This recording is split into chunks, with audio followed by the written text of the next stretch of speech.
अस्सलाम वालेकुम जी। मेरा नाम ग़ुलाम यासीन है। जैसा कि आपको पता है कि मैं ऑनलाइन एक HVAC का काम स्टार्ट करना चाह रहा हूँ। तो उस हवाले से मैं बात करना चाह रहा हूँ कि मेरा प्लान क्या है और मैंने काम कैसे स्टार्ट करना है, मैं ये क्यों कर रहा हूँ, ठीक है ना? वो कुछ बातें हैं जो मैं आप लोगों के साथ शेयर करना चाह रहा हूँ। सबसे पहले तो मेरी आप लोगों से रिक्वेस्ट है कि मैं इतना ज़्यादा पढ़ा लिखा भी नहीं हूँ और सिंपल अल्फाज जो मेरे जहन में आएंगे वही बयान करूँगा। अगर कोई बहुत पढ़े लिखे लोग मेरी वॉइस सुन रहे हैं तो वो मेरे अल्फाजों को समझने की कोशिश कीजिएगा। मैं ये इस फील्ड में HVAC की फील्ड में 27 मार्च 2002 से इस फील्ड में काम कर रहा हूँ। 3 साल मैंने अपने ही शहर में लगाए। यहाँ पे 2002, 2003 और 2004 तक मैं यहाँ काम करता रहा। यहाँ पे उस वक्त स्प्लिट यूनिट नहीं थे, छोटा सा इलाका था। विंडो एसी थे, वो भी मेरा ख्याल है कि मेरे 3 सालों में तकरीबन 3 से 4 यूनिट आए थे। बाकी फ्रिजों का काम था। फ्रिजों का काम मैंने सीखा जिस हद तक सीख सकता था, मेहनत की दिन रात। उसके बाद 2006 में मैं उस्ताद से मैंने छुट्टी ली, लाहौर चला गया। वहाँ पे मैंने काम किया 200 रुपये पर हफ्ता। मुझे हफ्ते का 200 रुपये मिलता था। वहाँ पे मैंने 1 माह किया, फिर छोड़ दिया। वहाँ से आया 2006 में, मार्च अप्रैल था, मैंने आके इधर ही शॉप बनाई। उस वक्त मुझे एसी का काम नहीं आता था। फ्रिजों का काम था इधर, फ्रिज का काम करता रहा, सीज़न लगाया, अच्छा लगा।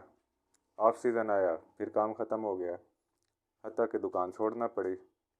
पीछे घर से किसी किस्म की मुझे सपोर्ट नहीं थी। वालिद साहब थे, वो दमा के मरीज़ थे, बीमार थे।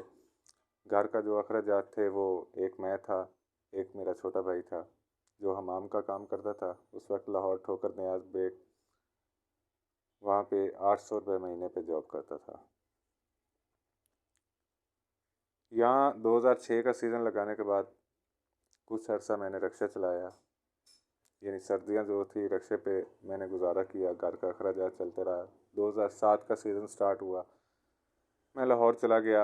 Abid market, Zafar cool comfort थी मसूद भट्ट साहब की, उनके पास मैंने काम किया। वहाँ पे मैंने लगाए 4 महीने, यानी अप्रैल मई जून जुलाई, 4 महीने लगाए। अब 4 महीने लगाने के बाद इस तरह था कि स्प्लिट यूनिट का काम काफ़ी हद तक आ जाता था, रिपेयरिंग भी कर लेता था। साथ में कैबिनेट वगैरह जो थी 4 टन की, उनके रिपेयरिंग नहीं आती थी, लेकिन ये था कि उनको ना मैं फिटिंग सर्विस वगैरह मैं कर लेता था। जब मैं वापस आया ना तो यहाँ पे अब्दुल हकीम आया, यहाँ पे एक दो कैबिनेट लगी।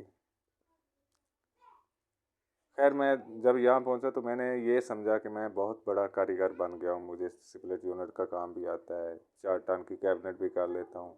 मैंने अपने आप में एक फ़ख्र महसूस किया कि मैं 4 महीने लगाने के बाद मैं एक अच्छी पोजीशन पे पहुँच चुका हूँ। क्योंकि पता ही नहीं था कि इस फील्ड में आगे कहाँ तक है, एक्सपीरियंस होता है, कहाँ तक तजर्बा होता है, या ये फील्ड कितनी वसी है। लेकिन उस वक्त मेरे हिसाब से यही थी, 4 टन थी, स्प्लिट यूनिट थे। तो इस लिहाज से मैं अपने आप को एक अच्छा मैकेनिक समझने लग गया। फिर सर्दियाँ आई, सर्दियों में फिर मैंने रक्शा चलाया। उसके बाद फिर 2008 में मैं लाहौर गया, मुख्तलिफ़ कंपनियों में जॉब की। 2009 में मैंने बहावलपुर विक्टोरिया अस्पताल का काम किया, पहल के यूनिट लगने थे, वहाँ पे मैंने कॉन्ट्रैक्ट लिया, कुछ यूनिट वहाँ पे लगाए। फिर फ्रीज बेस थी, फ्रीज बेस पे लाहौर की एक मुस्लिम टाउन मोड़ के साथ है, नक्शा स्टाफ के साथ, वहाँ पे एक बहुत बड़ी फर्म है जहाँ पे तकरीबन 60-70 टीमें काम कर रही होती थी एट अ टाइम, मेरे होते हुए। वहाँ पे एज ए वर्कशॉप इंचार्ज गया। वहाँ पे मेरा नॉलेज काफ़ी बढ़ा, क्योंकि कनेक्शन वगैरह 4 टन के उनके मुझे इतनी समझ नहीं थी, लेकिन ये था कि दिन रात मैंने मेहनत की, रात को 2-2 बजे तक मैंने काम किया। उनको भी फ़ायदा हुआ, मेरा फ़ायदा ये हुआ कि मुझे तनख्वाह भी मिलती थी और एक्सपीरियंस भी अच्छा मिला। जब सीखने की बात होती है ना, तो मैं फिर ना दिन देखता हूँ ना रात देखना, जहाँ से फ्री इल्म मिले ले लेता हूँ। उसके बाद रावलपिंडी हम चले गए, वहाँ पे जीएचक्यू में काम किया। 2009 में हम गए, 2009 भी जीएचक्यू में रहे, 2010 भी जीएचक्यू में गुजारा और 2011 भी मैंने जीएचक्यू में गुजारा। वहाँ पे सिपलेट यूनिट थे, कैबिनेट यूनिट थी, वहाँ वो लगनी थी, वो लगाई, काम किया।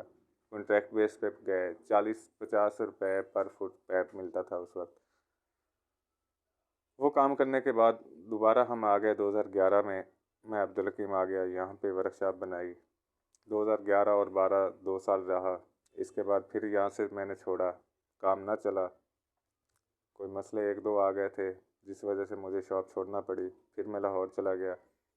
फिर मैंने मास्टर टाइल गुजरावाला का मैंने काम किया, हेड ऑफिस का भी, मास्टर टाइल फैक्ट्री का भी, मास्टर टाइल डिस्प्ले सियालकोट का भी मैंने काम किया। वो टोटल काम मेरे हाथ का हुआ है एज ए कॉन्ट्रैक्टर। उस वक्त मुझे 40-50 रुपये पर फुट कॉपर पैप मिलता था, यानी ये 12 से ले कर मैंने 15 तक मैंने काम किया। ये 3 साल मैंने मुसलसल इन जगह पे काम किया, ठेके पे काम किया। अब बात होती है कि था तो मेरा ठेका, लेकिन रेट इतने माकूल, इतने कम मिलते थे कि हम दिन रात मेहनत करते थे। और जब महीने बाद 2 महीने बाद जब हिसाब होता था, वही 15-20 हज़ार 18 हज़ार महीना हमें बचता था। कभी वो भी नहीं बचता था, बस अपना खर्चा पानी वो खुला मिल जाता था। उसके बाद 2015 के एंड में DWP गढ़ी लाहौर, वहाँ पे मुझे साइट सुपरवाइज़र की जॉब मिली। मैंने एक प्रोजेक्ट किया जो गुलबर्ग 3 में था, कोका कोला का हेड ऑफिस बन रहा था। वहाँ पे मुझे जॉब मिली। तकरीबन कुछ 16-17 लड़के थे मेरे अंडर काम करने वाले। कुछ टीम उनकी इस्लामाबाद से भी गई हुई थी, काम अर्जेंट देना था, उनके पास लड़के कम थे, उन्होंने हमें भी, इसलिए मुझे भी उन्होंने रखा। 27,000 वो मुझे सैलरी देते थे, खाना देते थे, रिहाइश देते थे। अब वो काम कंप्लीट हुआ, आगे उस कंपनी के पास काम नहीं था, उन्होंने सबसे पहले मेरा खाना बंद किया। उसके बाद रिहाइश का भी जवाब दे दिया। मजबूरन 27,000 में रिहाइश भी अपनी, खाना भी अपना, पीछे कुछ बचता नज़र नहीं आ रहा था। मैंने वो जॉब छोड़ दी। मैंने फिर वहीं मोबाइल सर्विस इस्तेमाल करना शुरू की। जो कस्टमर मेरे जानने वाले थे उनके साथ मैंने काम किया। एक दो और दोस्त थे जो मुझे काम देते थे। LG वालों के साथ रब्ता हुआ। LG के उस वक्त मैनेजर थे आसिफ साहब और उज़ैर साहब और राकिब साहब, ये 3 लोग वहाँ पे काम कर रहे थे। उन लोगों के साथ मैंने काम किया। खैर रेट तो उनके भी बहुत कम होते थे, लेकिन ये है कि एक सर्किट हमारा अच्छा चलने लगा। 2016-17 में मैंने उनके पास काम किया। 2018 में मैं वापस आ गया और अब्दुल हकीम में मैंने ये जो FTS के नाम पे मैंने शॉप बनाई है, यहाँ पे शॉप बनाई। मेरा ये सब कहने का मकसद यही है कि सबसे पहले तो हमें यही नहीं पता होता कि हमने फील्ड कौन सी चूज़ करनी होती है। हमें कोई गाइड करने वाला नहीं होता। बाहर की कोशिश रही कि बाहर जाएंगे काम सीख के, लेकिन जब 2-4 साल 5 साल लगाए, उस वक्त ये सोचा कि थोड़ा सा और मज़ीद सीख लें, फिर बाहर चले जाते हैं, अच्छा एक्सपीरियंस आ जाएगा, अच्छी इनकम मिल जाएगी, अच्छी सैलरी मिल जाएगी। लेकिन ये पता चला मुझे 2015 में मैंने अप्लाई किया। अब 10-12 साल एक्सपीरियंस के बाद भी मुझे सैलरी वो मिल रही थी जो 1200-1400 रुपये दिरहम सैलरी मिली। मैंने वो रिजेक्ट कर दिया, क्योंकि उस वक्त 27-28 हज़ार तो मैं यहाँ ले रहा था। मैंने नहीं किया। असल में जब इंसान को कोई गाइड करने वाला नहीं होता ना, तो वो बहुत धक्के खाता है, बहुत ज़्यादा, बहुत टफ हालात देखें। अब 15,000, 10,000, 18,000 महीना बचे, उसमें दोपहर का खाना भी अपना, दोपहर का खाना कंपनी देती है, सुबह शाम का खाना भी अपना हो, मोबाइल का खर्चा भी अपना हो, क्या बचता है पीछे? जो ज़िम्मेदार बंदा है उसके लिए घर चलाना बहुत मुश्किल हो जाता है। सीज़न भी मुश्किल होता है। जब ऑफ सीज़न होता है तो ऑफ सीज़न आप नहीं सोच नहीं सकते कि क्या हालात होते हैं। तो इसलिए मैंने ऑनलाइन प्लान बनाया कि जिन हालात से मैं गुज़रा हूँ कोई और भाई ना गुज़रे। कम अज़ कम थोड़ी बहुत मेरी उनको सपोर्ट हो जाए, उनकी मुझे सपोर्ट होगी और मेरी उनको सपोर्ट होगी, फ़ायदा दोनों बंदों का होगा। और दूसरा मेरा उन लोगों से मशवरा है, मेरी एक ज़ाती राय है, जो शागिर्द हजरात अभी काम सीख रहे हैं या सीखना चाह रहे हैं एसी का काम ख़ास तौर पे, अगर तो उनके पास 15-20 लाख रुपया है तो फिर ये काम सीखें, ताकि सीखने के बाद वो अपना स्पेयर पार्ट डाल लें, कोई इलेक्ट्रिक का सामान डाल लें, एक अच्छा सर्किट चल जाएगा सीज़न आउट सीज़न। अगर इतना पैसा नहीं है ना, तो मेरा मशवरा ये है कि वो 2 से 3 साल लगाएं पाकिस्तान में, अच्छे एरिया में लगाएं जहाँ पे काम ज़्यादा हो, 5-7 यूनिट डेली के बंदा करता हो, जिसके पास आते हैं उनके पास काम करें। जिस तरह लाहौर है, फैसलाबाद है, कराची है, इस्लामाबाद है, वहाँ पे काम ज़्यादा होता है, मुल्तान हो गया, ऐसे इलाकों में काम करें, सीखें जहाँ पे काम ज़्यादा हो। ज़्यादा काम करेंगे जल्दी आएगा। 2 से 3 साल लगाने के बाद वो सीधा बाहर चले जाएं, क्योंकि पाकिस्तान में इतनी सैलरी नहीं मिलती है एक कारीगर को। जो एक टेक्नीशियन होता है, टेक्नीशियन लेवल का 10 साल 15 साल अगर उसका एक्सपीरियंस है तो उसको उस एक्सपीरियंस के मुतबादिल सैलरी नहीं मिलती है। 20,000 22,000 हद 25,000, इससे ऊपर कोई सैलरी नहीं देता। वो भी कंपनियों वाले देते हैं, जो आम फर्म वाले हैं वो इतने एक्सपीरियंस वाले को पहली बात तो है रखते ही नहीं है कि इनकी डिमांड ज़्यादा होगी। कंपनी वाले रखते हैं वो 25 तक जाते हैं, जो फर्म वाले हैं वो 15-18 हज़ार, इससे ऊपर सैलरी नहीं देते। अगर 15 साल का एक्सपीरियंस वाला अगर उनके पास बंदा हो और एक 5 साल 7 साल के एक्सपीरियंस वाला बंदा हो, तो वो 5-7 साल वाले बंदे को रखेंगे, ताकि उनसे भी काम वो उतना ले सकते हैं। तो मेरा ये मशवरा है, जिन लोगों के पीछे बैक सपोर्ट नहीं है, पैसा नहीं है, घर का कोई और बिजनेस नहीं है, वो बच्चे, वो स्टूडेंट, वो लोग ये काम ना सीखें। अगर सीखते हैं तो अपने एक टारगेट बना लें कि हमने 3 साल के बाद बाहर जाना है। बाहर जाएं, 2-4 साल 5 साल रहें, पैसा इकट्ठा करें, फिर आके पाकिस्तान में वो कोई भी काम कर सकते हैं। लेकिन पैसा होना ज़रूरी है। एक पैसा बहुत ज़रूरी होता है, दूसरा ताल्लुकात जो होते हैं वो बहुत अहम किरदार अदा करते हैं। अच्छा, अब चलते हैं प्लान की तरफ कि मैं क्या चाह रहा हूँ। मेरा प्लान ये है कि मैं आल पंजाब में ऑनलाइन फेसबुक है, यूट्यूब है, ट्विटर वगैरह जो हैं उनके ज़रिए अपनी मार्केटिंग करूँगा।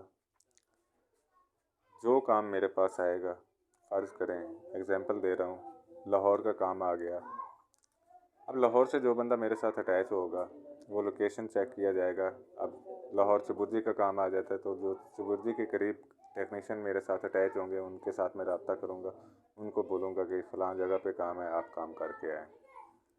वो काम करेंगे, उनके साथ जो कारीगर होगा उनके साथ मेरे एक रेट फाइनल हो जाएंगे काम करने से पहले कि मैंने उनको 1000 देना है, 1500 देना है सर्विस का। जो रेट तय होंगे वो उनको मिलेंगे। कस्टमर से जो लेने हैं वो हम डील करेंगे कि हमने पैसे कितने लेने हैं। अगला प्लान ये है कि हम ऑनलाइन काम करें।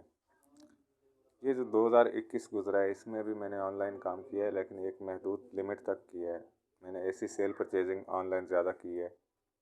मैंने यहाँ बैठ के लाहौर से मंगवाए भी हैं, लाहौर सेल भी किए हैं, गुजरावाला से भी मंगवाए हैं, वहाँ सेल भी किए हैं, फैसलाबाद, इस्लामाबाद, जहानिया, ये मुख्तलिफ़ एरियो से मैंने मंगवाए भी हैं और सेल भी किए हैं। ये सारा जो तल्लुकात बना है मेरा एक फ़ेसबुक के थ्रू बना है। फ़ेसबुक पे मैंने वीडियो वगैरह यूट्यूब पे अपलोड की थी, जिस वजह से मुझे ये मिला है। उसके बाद मेरा ज़हन में ये आया कि क्यों ना हो कि हम ऑनलाइन सब मिल के, सब कारीगर अटैच हो के एक दूसरे के साथ हम काम करें।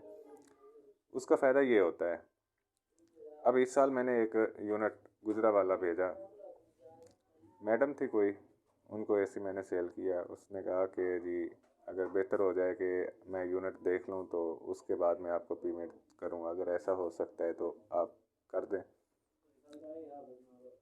अब मेरा ताल्लुक़ था गालिब शहजाद साहब से, अगर आप उनको जानते हैं आप उनसे कॉल कर सकते हैं। मैंने उनको कॉल की, यहाँ से यूनिट रखवाया, गाड़ी पे, उनको कॉल की कि ये यूनिट आ रहा है, ये उतार के आप अपने पास रखें और इस एड्रेस पे जाके आपने फिटिंग करनी है। इस चीज़ के गालिब शहजाद साहब गवाह है। उन्होंने यूनिट लगाया, लगाने के बाद मुझे पेमेंट आई। वो इतने रिस्क पे मैंने इसलिए भेज दिया था क्योंकि मुझे पता था कि आगे गालिब शहजाद साहब हैं, मौजूद हैं, हमारा एक ताल्लुक़ है, हमारे साथ ज़्यादती नहीं होगी, कोई बंदा पैसे नहीं खा सकेगा। ये फ़ायदा होता है एक दूसरे के साथ अटैच होने का।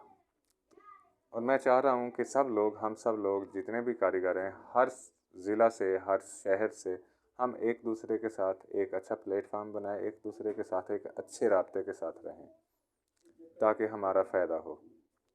हम किसी भी सिटी में हमें कोई काम पड़ जाता है, कोई काम करना होता है, करवाना होता है, हम एक दूसरे की सपोर्ट करें, उसमें हमें काम मिलेगा, उनका भी फ़ायदा होगा, उनकी टेंशन कम हो जाएगी।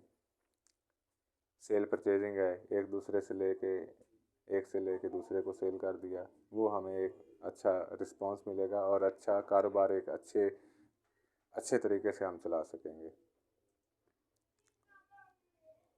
दूसरी बात यह है कि मैं चाहता हूँ कि लोगों की मदद की जाए। ज़रूरी नहीं है कि मैं मदद करूँ, आप लोग भी मदद करें। दूसरा रहेगा पुराने एसी सेल परचेजिंग के हवाले से। अब काफ़ी सारे लोग ऐसे होते हैं जिनके पास एसी तो आते हैं लेकिन वो परचेज़ नहीं कर सकते, उनके पास इन्वेस्ट नहीं होती या किसी भी वजह से। मुझे उम्मीद है एक दो इन्वेस्टर मेरे साथ अटैच हैं जो मुझे तकरीबन जनवरी में या फरवरी में मुझे पेमेंट मिल जाएगी।